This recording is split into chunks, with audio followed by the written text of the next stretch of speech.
Today on Don't Panic Pantry, we're making a pantry staple and classic of my childhood, Aglio e Olio. Paper-thin garlic is gently cooked in lots of olive oil before being tossed with crushed red pepper, bow tie-shaped pasta, and finished with pasta water and parsley, and it is so darn good. But is it better with cheese? Let's find out.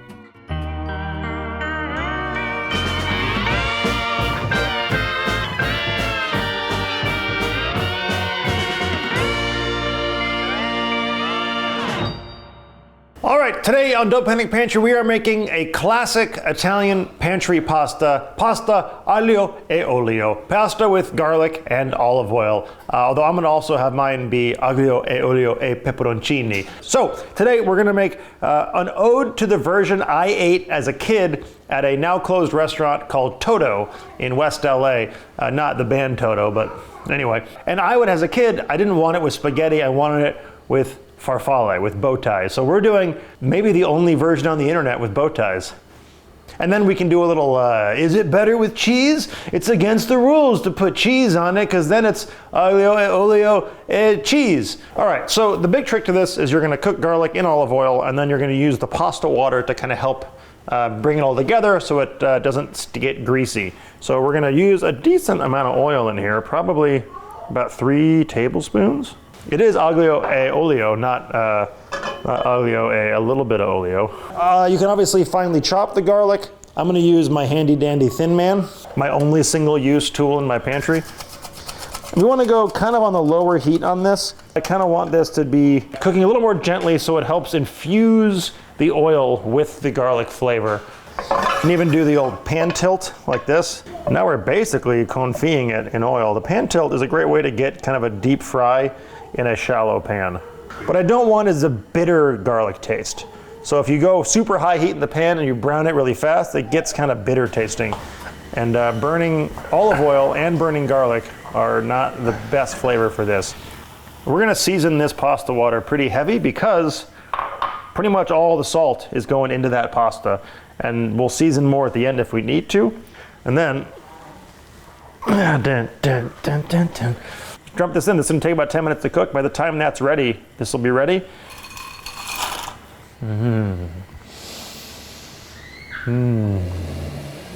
Meditate. Meditation station. You don't have to stand here with a pan tilt, but I kind of just like doing it. We are on like a full low heat right now, by the way. As this gets closer, I wanna go pretty al dente on the pasta so that I can then be adding in pasta water to finish it, let it all kind of emulsify and cream up together. Yeah, I want to go like a full minute under where I want this to be. That's more than a minute, but I can now add a little pinch of the peperoncini. We're just about there. So I'm gonna turn the heat up, get a little more browning on this garlic. I want just a little browning around the edges, basically. Get ready for a little action.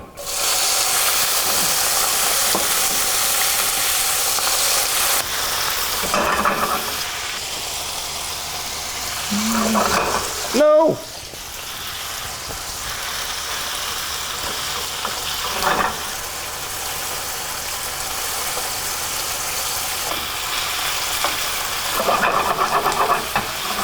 That looked great.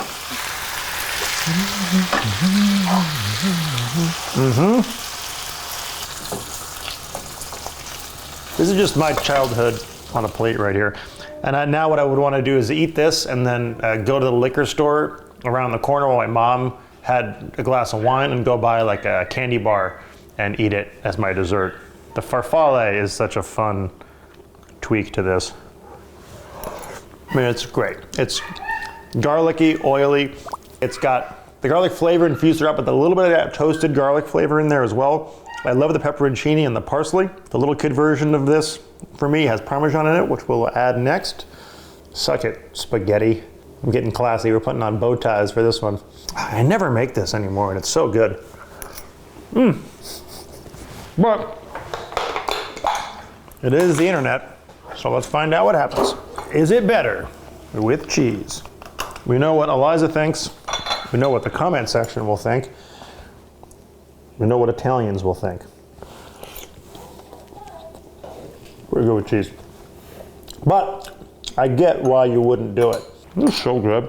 We did it. we made quick pantry aglio e olio, peperoncini, parsley, farfalle.